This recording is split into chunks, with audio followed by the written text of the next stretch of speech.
Welcome to Team Trump Online.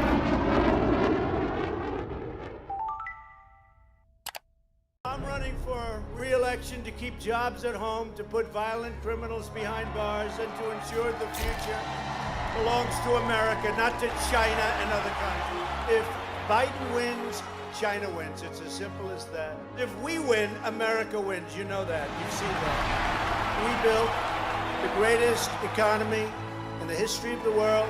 And now we are very simply, we're doing it again, and we're on track to have the best year we've ever had next year. And I've spent the last 4 years bringing jobs back to our country. We never had so many jobs. Never forget, they're coming after me because I'm fighting for you. And they know my policies will lift America to new heights of national greatness like we've never seen before. And we will make America great again.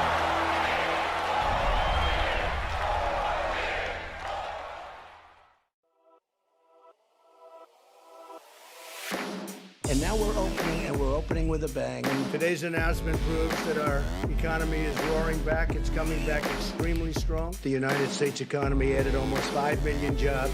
Likewise, Hispanic employment is up by 1.5 million jobs. 3 million more women were employed in the month of June. This is better than a V. This is a rocket ship. Joe Biden is an economic arsonist. That statement may sound shocking, but it's true. He has spent decades in the Washington swamp torching the industrial might of America. I'll explain more about that in a moment. Welcome to MAGAnomics. I'm Steve Cortes, senior advisor to President Trump's re-election campaign. With me tonight are Congressman Ted Budd from the great state of North Carolina and Gary Rabine of the Ditch Digger CEO podcast. Our guests will join us later in the show, but first, let's talk about the threat that Joe Biden presents to our prosperity, the reasons why Joe Biden would be disastrous for our country and for our economy. Last week, we saw Joe Biden finally leave his basement safe space. He hit the campaign trail as the race tightens, especially in battleground states. Joe headed for Michigan. For decades, the Great Lakes state was considered solidly Democratic, part of the, quote, blue wall in the Midwest in favor of the Democrats. But then candidate Trump broke through that barrier. His electoral revolt of the outsiders convinced the good people of Michigan to break ranks in 2016 and select a Republican nominee for the first time since the 1980s. Amazingly, Biden actually had the gall to go to the industrial heartland, to Michigan of all places, and promise that he's going to return jobs back from China.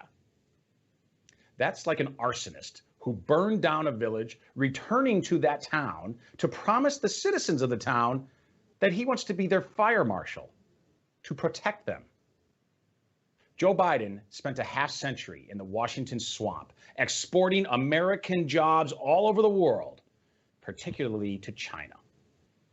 That is the one, quote, accomplishment of his half century in the Beltway. Terrible trade deals, specifically NAFTA and China's inclusion in the World Trade Organization, which led to the loss of a staggering 92,000 manufacturing jobs in Michigan alone.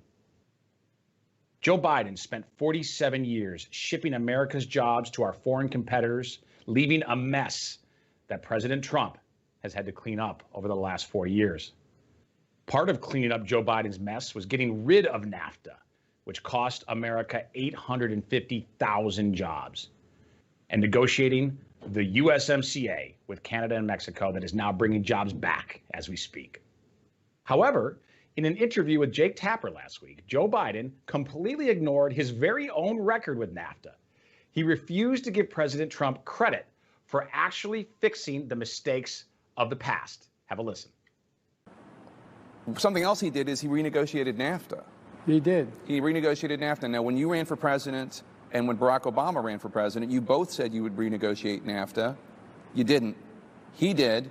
Nancy Pelosi said that the USMCA, which President Trump signed into law, is a, quote, victory for America's workers. Does he deserve credit for that? No, I think, remember, he wasn't the one that pushed that particular one that passed. The House amended the bill, so he couldn't. He signed it. By the way, it's a big deal, though. Here's what they amended. He was giving pharma a way out, giving them a gigantic break, just like he's doing now with pharma. They're building plants overseas and getting tax breaks for it. That's what it was about with him, and they said, no, we're not going to do that. We're not going to. He renegotiated NAFTA, and you didn't. Is the point? I mean, because we had a Republican Congress that wouldn't go along with us renegotiating it. But doesn't he deserve some credit for that? It's better. The USMCA is better than NAFTA. It is better than NAFTA. Joe Biden proudly voted for NAFTA as a senator back in the 90s. But in the Jake Tapper interview, he bizarrely said that he was against it after it passed. Biden had his John Kerry moment, asking the American people to pretend to believe that he was for NAFTA before he was against it. That's blatantly false. Joe Biden defended NAFTA for many years after its passage. Speaking of falsehoods, when Jake Tapper properly pressed Biden, inquiring why he did not fix NAFTA as vice president, Biden completely lied, claiming that he could not renegotiate the terrible treaty because of opposition from a GOP-controlled Congress. Well, Joe seldom lets the pesky facts get in the way. Here's the actual truth.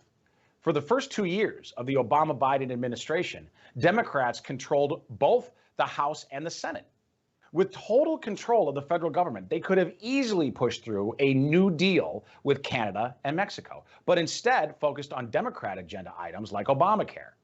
In fact, the Obama-Biden administration announced that they would not attempt to renegotiate NAFTA only 3 months into their first term. They had no interest in helping American workers.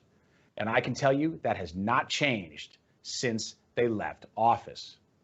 Meanwhile, in the past 4 years, President Trump has made historic progress in bringing jobs back to America and renegotiating bad trade deals with both foreign allies and adversaries. As I previously mentioned, look no further than the USMCA, possibly President Trump's biggest trade achievement so far. The USMCA is expected to bring 176,000 jobs back to the United States in a move that will revitalize manufacturing and industry. That trade pact with our neighbors and allies, Canada and Mexico, provides the economic and diplomatic template for more trade deals into Trump's second term. After all, we believe in America first, but not in America alone. We can and should trade with the world. International commerce can benefit both sides of transactions when the playing field is level and the terms are fair and reciprocal. Unfortunately, before President Trump, successive U.S. administrations allowed China to abuse American workers. The Beijing regime manipulated America with the willing complicity of a lot of big business multinational CEOs and their Washington toadies like Joe Biden. China was not a trading partner, but rather a trade exploiter. Donald Trump recognized this iniquity and moved quickly as president to address it. President Trump levied tariffs on them, compelling new trade negotiations on terms that prioritize American workers and American products. In contrast, Joe Biden now promises to lift those trade sanctions without demanding any new concessions at all from the Chinese Communist Party. Just a party favor gift of sorts for the tyrants of the CCP from their good pal, Beijing Biden. Perhaps part of Joe's goodwill toward the Chinese Politburo flows from the gigantic investments of hard cash that the CCP directed to his son, Hunter. The wayward Hunter hopped on Air Force Two for an official visit with Dad to China. After meetings with government officials there, the CCP-controlled Bank of China miraculously invested $1.5 billion, that's with a B, in Hunter's new fund, even though the younger Biden had almost no track record in that industry. No wonder the Bidens remain soft on China, unwilling to stand up to Beijing on behalf of American labor. On the other hand, President Trump is constantly working on behalf of American labor, and lately the results shine. As I mentioned in last week's episode of MAGAnomics, this burgeoning economic revival afoot in our land produced 1.4 million new jobs in the most recent report for August, bringing the total job gains over the last 4 months to a historic 10.6 million new hires. An economic renaissance is underway. But there's more proof than just the number of new jobs added back to the economy. Let's take a look at surging car sales data. Before China's coronavirus hit our shores, this year started off strong with 6.6% annual car growth year over year. Unfortunately, the coronavirus hit and car sales plummeted to a negative 33% rate year over year in April. But now, car sales have surged. They've roared back to a 4-year record with 8.1% year over year growth. Folks, that's not just a V, that's a super V. And that is only happening because of President Trump's pro-growth policies and economic nationalism. And that's exactly what this election is about. The choice between President Trump and Joe Biden is the choice between economic nationalism and the globalist pre-2016 era of wage stagnation and the offshoring of America's production. If we want the economy's historic rebirth to continue and accelerate, we must re-elect President Trump. He's the only candidate on the ballot this November who is a proven job creator, a champion for American nationalism, and a leader who is tough and clear-eyed enough to confront the economic and national security threats of the Chinese Communist Party. Tonight's guests can talk about how the Trump approach to trade and the economy has benefited their states and their businesses. As usual, we will first talk the economy from a macro perspective and then drill down to the micro, to Main Street. But first, we have a short commercial break and we're going to be right back after this. Antifa is destroying our communities, rioting, looting. Yet Joe Biden kneels down and his staff sends money for bail. And Biden fails to stand up to the radical leftists fighting to defund and abolish the police. With Biden kneeling to the left, we'd have chaos in the streets. President Trump is standing up for us, keeping our communities safe, protecting minority-owned businesses, and always standing for our flag. I'm Donald J. Trump, and I approve this message. You have reached the 911 police emergency line. Due to defunding of the police department, we're sorry, but no one is here to take your call. If you're calling to report a rape, please press 1. To report a murder, press 2. To report a home invasion, press 3. For all other crimes, leave your name and number, and someone will get back to you. Our estimated wait time is currently 5 days. Goodbye. I'm Donald J. Trump, and I approve this message. Welcome back. I'm Steve Cortes, and my first guest tonight is Congressman Ted Budd of North Carolina. He's a member of the Freedom Caucus. Congressman Budd, welcome to the show. Steve, great to be here. Thanks for having me. You bet. Congressman, your state of North Carolina has benefited greatly under President Trump's pro-growth and pro-American economic policies. So can you tell us about some ways that North Carolinians are benefiting under President Trump's leadership? Yeah, well, one of the first things I would look at is the regulatory cut. I mean, they have gone into the Federal Register and just started removing and examining regulations that are just in the way. We've got, WOTUS, or Waters of the U.S., which previously under an Obama administration could look at a wet patch where you might get a tractor stuck in a farmer's field and call that a wetland, a federal wetland. And so it has reined some of that in and just let businesses and farmers know that this administration is on their side and they can plan for the future and make good decisions and invest in their farms and in their small businesses. Then you think about what happened in January of 18 when we passed the Tax Cuts and Jobs Act led by the president. And I remember going to a small business, and she owned a furniture business and still does. And she was thinking about buying a saw for her business. Now, this is not something like you get at the local hardware store. This is a $250,000 saw. And she said, because of these Tax Cuts and Jobs Act, the provisions inside of them, I'm going to buy 4 of them and I'm going to hire more people. So that's $1 million of reinvestment into our economy that she made. And she hired more people. So well over $1 million just because of, and that's in one small area in one county. In an industry that had previously been hurt by NAFTA 1.0. And Steve, the other thing I would say is the USMCA. And remember, this came right on the heels of impeachment that the Democrats had led, and the president wasn't hindered by that. He came out and said, "I'm still for America." He had every reason to retreat, but he said, "I'm still going to help the American workers, and we're going to undo what NAFTA 1.0 did, and we're going to do the USMCA." That helped our farmers even more. I have one of the biggest dairy producing counties in North Carolina. And years ago, they had about 200 dairy farms in this one county. Iredell is just north of Charlotte.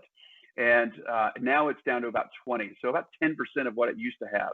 But because of the provisions with Canada, that we have increased the amount of dairy we can sell to Canada triple. So they can sell 3 times as much dairy product into Canada as before, which Canada had been very protectionistic. But the president and his team worked to open that back up. So this will be great for our farmers, and again, allow them to reinvest in their farms and in their local businesses. You know, I'm so glad you mentioned trade, Congressman, and I know North Carolina in a lot of ways was really harmed. You mentioned the furniture industry, dairy, obviously the textile business historically has been so important to the Carolinas, both north and south. And those are industries which were largely decimated by terrible trade deals all over the world. And you mentioned NAFTA, which of course, I really think Joe Biden has now had his John Kerry moment. And what I mean by that is he now claims that he was for NAFTA before he was against NAFTA. He also lied on CNN last week. He said that the reason he didn't fix NAFTA, because he claims he had turned on the treaty, and he said the reason he didn't fix it was because he didn't have there was a Republican Congress. Except the first 2 years of the Obama-Biden years, they had complete control, both houses of Congress, as well as the White House. So that tells me, Congressman, that they decided Joe Biden was clearly happy with the NAFTA agreement. And for that matter, his fingerprints have been all over every trade deal that has afflicted American workers for generations. Yeah, that seems to be a theme, Steve, between the 2016 and now the 2020 Democrat nominee for president. Is they were for something before they were against it, before they were for it. So it's quite confusing, and we understand the confusion this year with Biden, and it seems to get worse. And I don't think that's really the last policy gap that he's going to have before November. The Tax Cuts and Jobs Act, and you look at the USMCA, and you look at trade, and then you look at the decimation that we've had with COVID, which didn't have to be this bad. And you look at a lot of governors who have locked down their states. It's happened in my state here, unfortunately. Right. But one business, and you mentioned textiles, Steve, one business came to me and they were nearly in tears because they had this business. It was a multi-generation, small family business producing textiles in my district. And they were on the verge of having to close and lay off all of their employees. But because of the PPP, they realized that businesses are the best check writers in our country, much more efficient than government itself. Right. So they worked through businesses to get money in the hands of the American worker, and that's what they did. And she came to me and she says, "It's still hard, but our doors are open, and we didn't have to lay off one single employee because of the PPP." And I think that was a great plan. Right. Well, and look, here's the thing, regarding PPE and this economic renaissance, which is happening in the country right now, none of us, we're not being Pollyannas. We know that all is not well. There is still, understandably, a lot of anxiety out there. We are not back to the heights of the Trump boom that we enjoyed in the early part of this year. But nonetheless, I think it's important for us, Congressman, to recognize the progress we have made and the rapid rise the American economy is showing. It's not just a V, as the president often now says, it's a super V. And the data show us that. If we look at things, I spent 25 years on Wall Street, so I'm a bit of a data geek. I really follow these economic numbers extremely closely. And the latest numbers are just nothing short of astounding. When you look at home sales, for example, July was the biggest month for home sales in American history. Car sales rose to a 4-year high. And of course, the jobs come back. The latest jobs report that we received for August showed 1.4 million jobs added in that month alone, bringing the total to over 10 million new jobs over the last 4 months. And by the way, not just jobs, but quality jobs, because the wage increase number to me was perhaps the best news within that jobs report. It showed a 4.7% annual year-over-year wage growth number. So to me, there are a lot of reasons, solid data-driven reasons to be optimistic here. Can you share with us, what did President Trump do and what did you Republicans do to encourage and to create the conditions for this kind of rapid recovery for our economy out of the lows that were created by the China virus? Yeah, absolutely. I think, and when you talk about data, that really gets me excited. Steve, when you look at numbers and you look at like the 1.4 million jobs that were created in August, You have to put those in context. A regular month, a good month, we would add a couple of 100,000 jobs, and we would celebrate. We're doing 10 times that per month.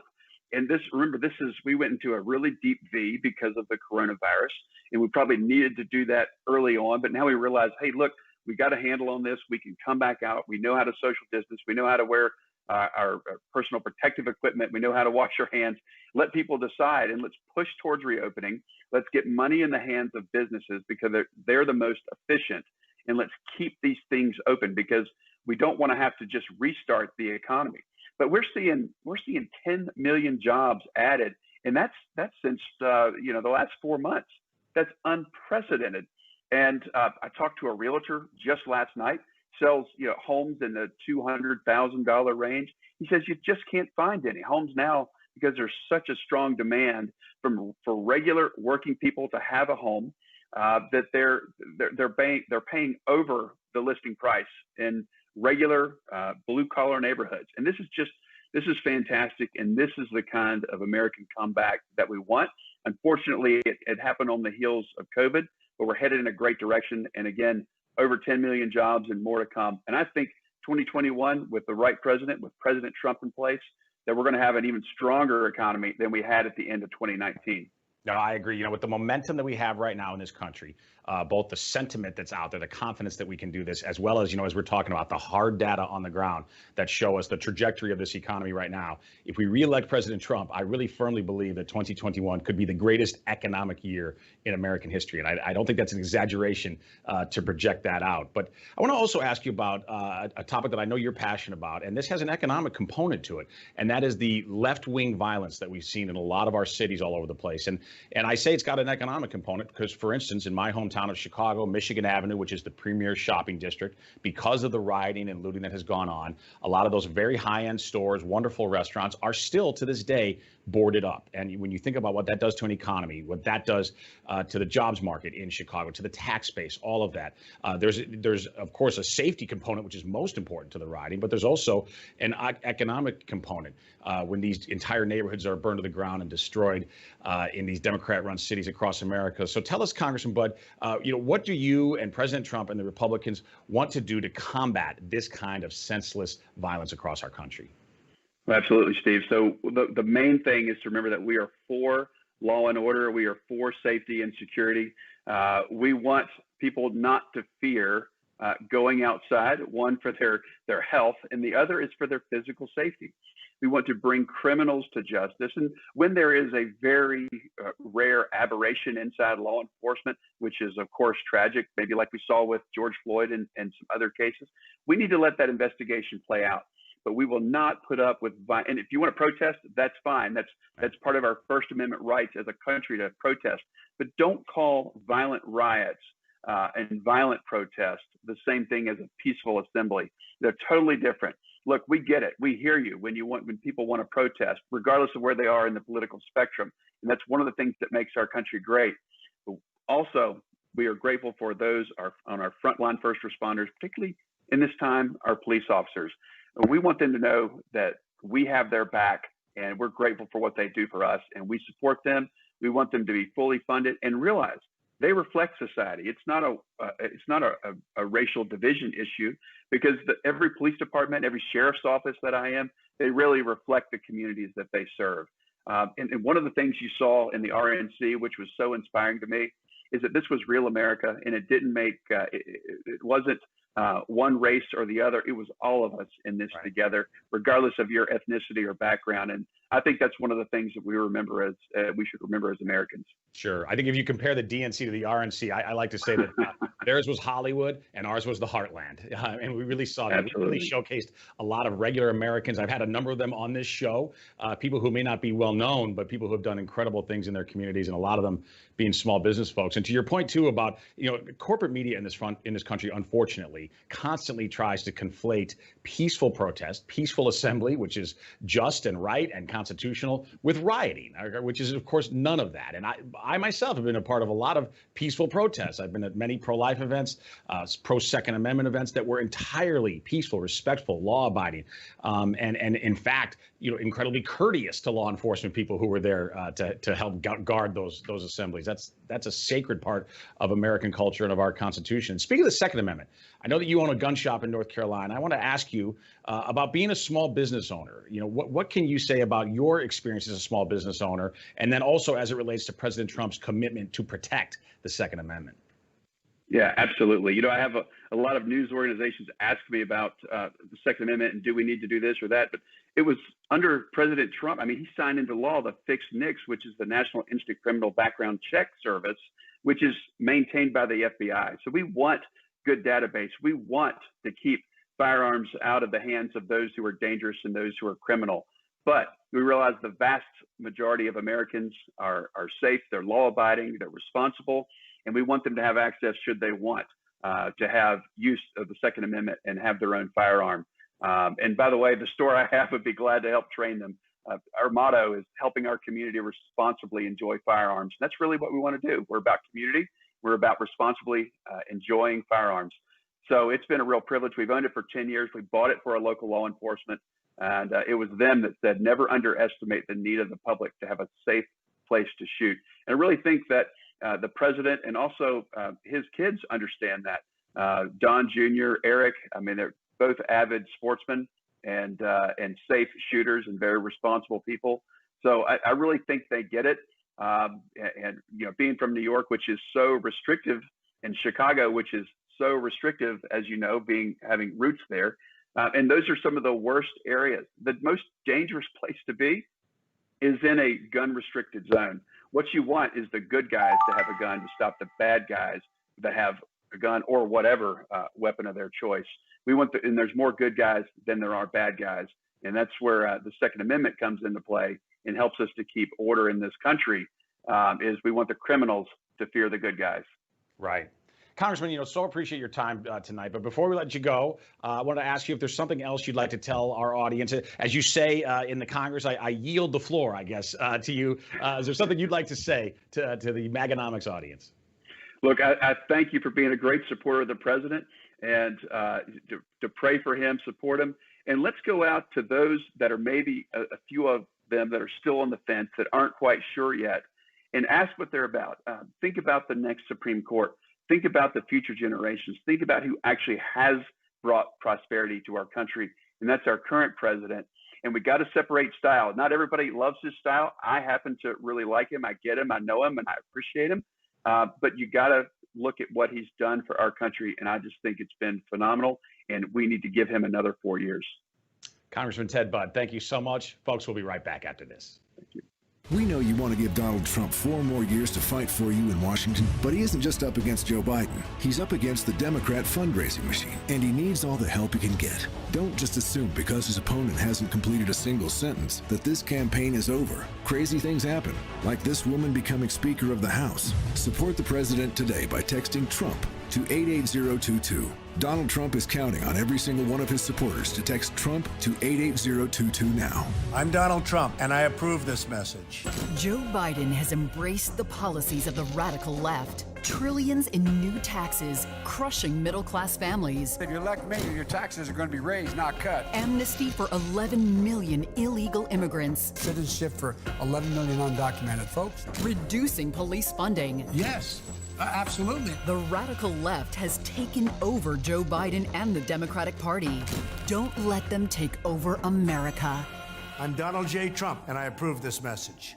Welcome back to MAGAnomics. I'm Steve Cortes, and I'm joined now by successful entrepreneur Gary Rabine, owner of a lot of businesses and the broadcaster of the Ditch Digger CEO podcast. Gary, thanks for taking the time to join us tonight. Hey, thank you, Steve. I really appreciate being here. You bet. So, Gary, you, like me, you're from the Midwest. So if anybody knows the area well, formerly known as the Rust Belt, it's you. President Trump won the Upper Midwest in 2016 by promising to bring manufacturing jobs back, and he's accomplished exactly that, particularly pre-China virus. But I want to ask you, since you're from there, what have you seen firsthand in the Midwest? How have President Trump's policies helped Americans on the ground, specifically in the industrial heartland? Yeah, so we saw, amazing difference when the Obama administration was in office. Our customers were kind of holding back from spending. We run 10 companies that do maintenance for facilities, Midwestern and all across the country, but Midwest kind of heavy. Pavement rehabilitation, roofing maintenance, door and dock maintenance, and this kind of stuff for big facilities owners. So what we saw was our customers spending just enough to maintain, but not going above and investing further in their properties as much as they usually would through the administration of Obama and Biden. Well, Trump got in office and passed his new tax plan, and man, the floodgates opened up. Our customers, manufacturing, retail, distribution, began spending like they hadn't spent in decades. So our business, as well as anybody in our space, saw opportunity like never before. So for me, it was just a stark difference that 12 months made, even, right, from the time that he took office. Now, this what people are calling a pandemic is being treated in our state, in Illinois, pretty bad, in my opinion, right? We've shut down business all over. We see business across the country because we work in every state in the country. Illinois and New York, some of our states that we do a lot of work in, are suffering now, kind of like when the Obama administration was in place.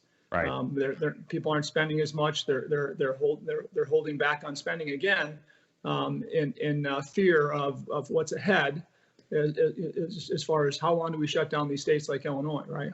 Right. I want to ask you about that aspect, Gary, because I think this is so important. The really unfair and unneeded restrictions, which a lot of Democratic mayors and governors around the country are inflicting upon American society. Really, it's not just the economy, but obviously the economy is a huge part of that. Because lately we've seen, and I've talked about a lot on this show, the economic data lately has been unbelievably surprising and optimistic to the upside. I mean, it really, the hard data on the ground shows us, whether you're looking at jobs or car sales or home sales, industrial production, you name it, that this economy is roaring back to life.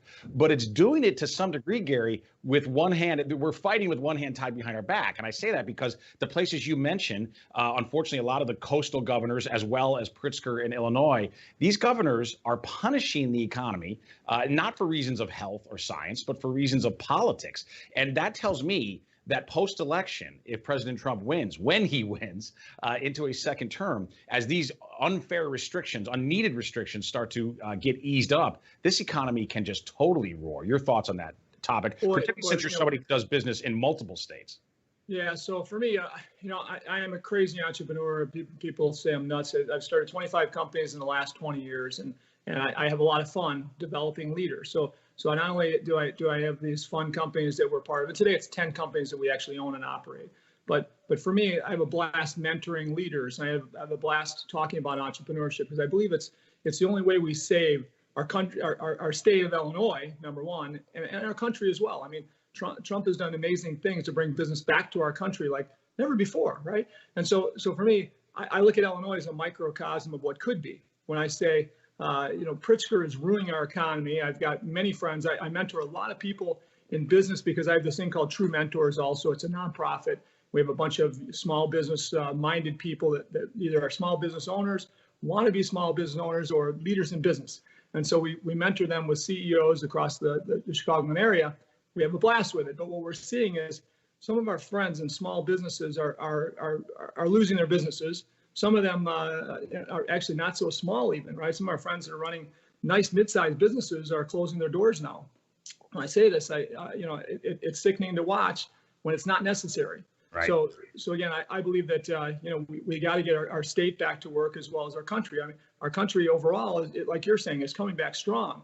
But we have these lockdown areas like Illinois, New York, and others that I believe are really hurting our economy overall. It could be a crazy economy right now, in my opinion. Instead, we're kind of stumbling along as a country, while states like Illinois are just dying and killing business in many ways. Right. No, listen, I think the economic comeback right now, again, is incredibly encouraging. That's not just my opinion. That's what the data tell me. But it could be so much better if we could get some of these crucial places, crucial parts of the country that are normally big economic engines, places like New York, Chicago, the whole state of California. We need to get them thriving again. By the way, to connect this back to this election, Joe Biden, let's remember, has threatened that he would shut the entire country down again.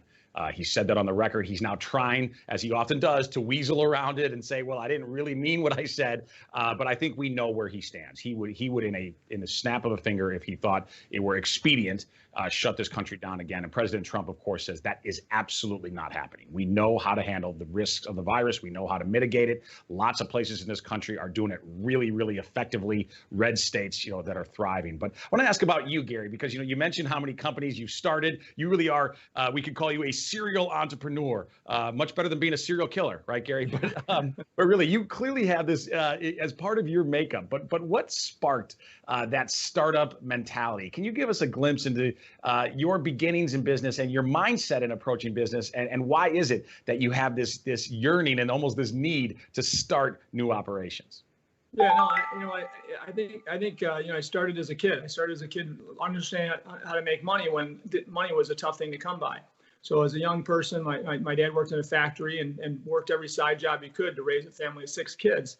And I watched that. And so at 10, 11, 12 years old, I began working and newspaper routes, mowing lawns and so on. And I loved work, right? I loved the dignity of work, to have money in my pocket when my friends usually didn't, right? So I guess that carried on into, as a young person, 18 years old, didn't go to college, and was kind of laughed at as the ditch digger. That's why my podcast is called Ditch Digger CEO. And I'll never forget the time my friends laughed at me because I was one of the only ones in my class, or amongst my friends anyway, that had no aspiration to college at that time. So again, started my business at an early age, and it was pretty easy for me to do business and make a lot of mistakes, of course, because without an education in economics and business and business law and all the things that you learn as you stumble through being an entrepreneur, it wasn't easy. But bottom line is, I figured it out, and within a short period of time, our little paving business grew to a bigger paving business, and eventually grew to a regional business, and eventually a national paving business. So for us, we're very blessed that we were able to do this in America, and I sincerely believe this is the only place in the world you can do it. And I'm really worried that we're wrecking that for our future generations, especially with a guy like Biden. I mean, this person, in my opinion, has no clue of what job creation is about. Right? We have a president we're so blessed with. When have we ever had a president that has understood how to build and create jobs like this guy, right? And he continues to run our country like a big business, right? Not cowering to any big donors or big industry. I mean, he does what he thinks is right for the American people, and boy, we're blessed to have him, and we better keep him, because Joe Biden is the exact opposite of that, in my opinion. Right. And again, if I judge things only on job creation and entrepreneurship and building our country, right, this president is our best answer for sure. Right. I think that contrast is so important, particularly when we look at the economy and entrepreneurship and free enterprise in this country. If you compare and contrast these two, you look at Joe Biden, he has spent 47 years in the Washington swamp. He has worked on the government payroll for his entire adult life. I like to joke, but it's actually true, the only job he ever created was for Hunter Biden, where he followed along, tagged along Vice President Dad, Joe Biden, and picked up amazing business deals around the world that no other person could get except for through family connections. And then contrast that with President Trump, who is quite literally a builder of magnificent skyscrapers, golf courses, resorts all over this country, an employer, somebody who sides the front of paychecks and the back of paychecks. So his experience, I think, has been so valuable to this country. He has so much respect for entrepreneurs, and he believes, as I do, that entrepreneurs are the unsung heroes of American society. I don't think we spend enough time celebrating them, but we do here on MAGAnomics. We sure do on this show. But I want to ask you about, you mentioned that you got the moniker Ditch Digger, which you clearly have embraced, even if it was initially meant as an insult. Your Ditch Digger CEO podcast, why did you decide? You're a really successful businessman. You don't need to necessarily be out there talking to other people you don't even know, about your experiences and about business. What motivated you to start your Ditch Digger CEO podcast? I consider myself kind of a hillbilly, and as a hillbilly, I didn't really respect my education in business that much until I began in my, let's say, late 30s, early 40s, telling my story. And telling my stories, I inspired other people to do things they might not have done otherwise. So eventually I was like, gosh, this is kind of fun. Actually, people were telling me that my story made a difference to them. So, and I knew that for sure my form of education, while not formal, right, has been through mentorship. And so I really have gotten into mentorship in a big way as a leader in business. So my goal was this. I became successful because of all those people I paved driveways for or did parking lots for that had a nice building, a nice business, a nice house. I'd ask them, how the heck did they do it, right? And they would tell me their stories. Some would not, right? Some wouldn't tell me their stories, but usually I figured out that they were kind of the J.B. Pritzkers of the world that, didn't really build it themselves and couldn't really tell the story that would actually mean much to me probably, right? So it's nice they didn't tell me their stories in some cases, but those that told me their stories always were those that busted their butt to build something really neat, right? Whether it's a small business that gave them the ability to send their kids to college and build themselves a good life, or those that were, just crazy successful that built amazing businesses employing millions of people. I think of people like Bernie Marcus, who's been a mentor of mine, and friends like Jimmy John and different people that have been just crazy successful. These people overall always are servant-minded people that just want to serve a big market. And so, gosh, there's just nothing wrong with that, right? Nothing wrong with somebody that wants to serve a market better than anybody else. And I find that boy, 99% of the time, that's the stories that build America. It's not the J.B. Pritzkers of the world and those that hand it to them. Although sometimes I do have friends that had a lot handed to them and make a lot of it and have still that work ethic and that drive. That's not as common in my opinion, but it is out there, right?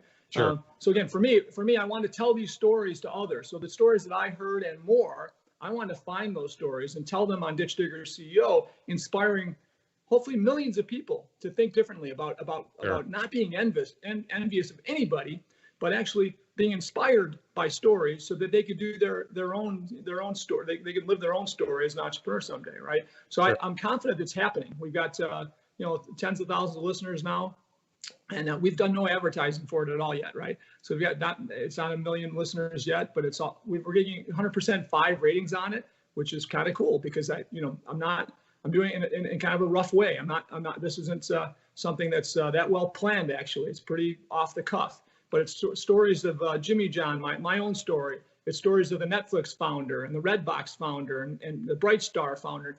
Many people that just found something they're passionate about and served the market better than anybody else in the world. And good things happen then, right? And I'm a Catholic Christian guy, right? And for me, what am I taught in my Christian faith is to serve others more than you serve yourself. And if you think that way in business, you're going to be rewarded in life, in my opinion. Now you're going to have challenges, not only going to be all rosy, but overall you're going to be rewarded if you can serve a market better than anybody else in the world. Right. So that's in my opinion the world of differentiate or die is what I call that. If you can differentiate strong and serve a value better than anybody else in the world, in your space, boy, you're gonna have some opportunity like nobody else. Right. That's an inspiring message. Gary, I once had a really successful entrepreneur tell me, he said, the best business book in the world is the Holy Bible, that those principles work not just for your spiritual life, but they also work for enterprise, to your point of an attitude of service of others and selflessness. And those principles obviously carry through to successful entrepreneurs. And, I want to ask you about, the Ditch Digger aspect, because your approach, it seems like in many ways you kind of channel Mike Rowe from of Dirty Jobs fame, that you are very focused on the non-glamorous businesses, places that the kinds of activities which maybe aren't sexy, but can be really, really rewarding financially and otherwise. Is that true? Yeah, you know what? I started out, I was blessed to start out in the non-glamorous businesess, right? Not a lot of people go to college, like my friends, to go to college then and say, man, I want to be an asphalt paving guy, right? Or, boy, I just want to pave concrete, right? It's not, or do roofing or doors and docks, right? These aren't things that are sexy and exciting to most. So the blessing of that really, Steve, is that, we've been able to figure out ways to bring technology into these dirty spaces. And so our technology has really driven our growth and our success in many aspects. So what's fun is, take the dirty businesses, add technology, and boy, you can be in a place like nobody else because it's not that common that people are paving parking lots and saying, man, how do we use AI? How do we use drones? How do we use satellite imagery to do this better for our customers? And so we do all that today better than anybody else in the world. And so that's been a big deliverer of success for us.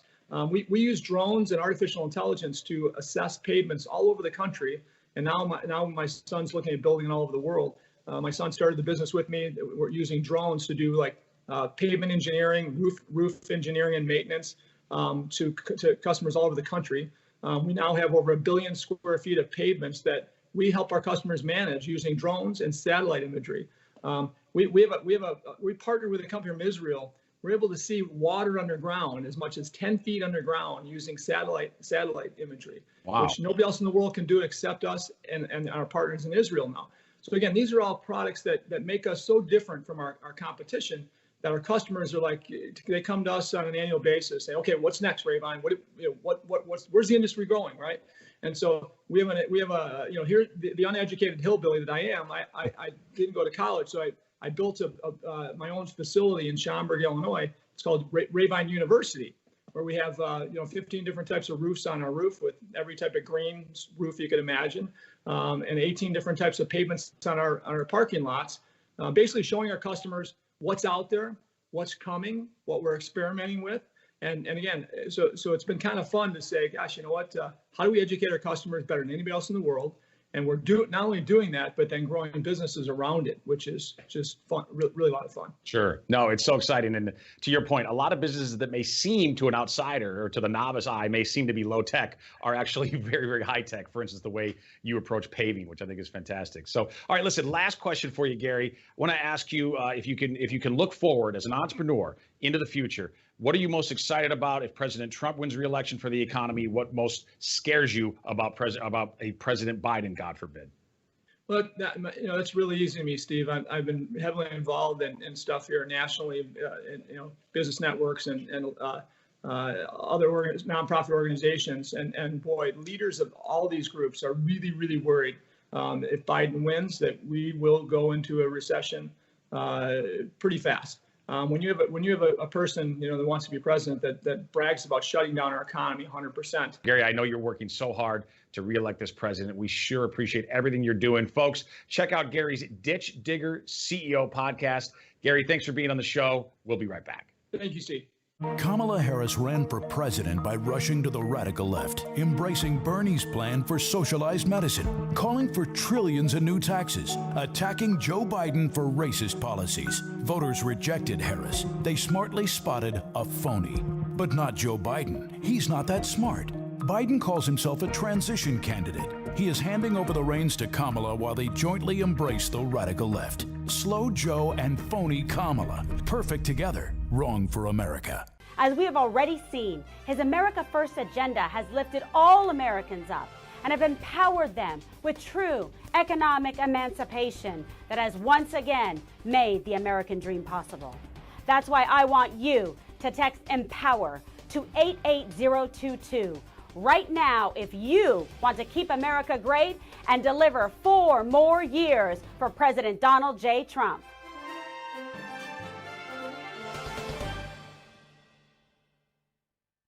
Welcome back. We need your help to defend our country against Joe Biden and the radical Democrats. The stakes could not be any higher this November, folks. We need all the patriots at home watching right now to join our fight to re-elect President Donald J. Trump. Here's how you can get involved. Download the new groundbreaking Trump 2020 app. It's now available on Apple and Android. To stay in contact with us, please text Trump to 88022. That's Trump to 88022. If you or your friends, family, or neighbors want to be involved in our fight to re-elect President Donald J. Trump, please visit armyfortrump.com to sign up. Follow me, please, on social media at Cortes Steve, Cortes with an S, on Twitter. I want to thank our amazing guests today, Congressman Ted Budd and entrepreneur Gary Rabine, for joining us. And a special thank you to all of our amazing supporters watching at home. We'll see you again next time on MAGAnomics.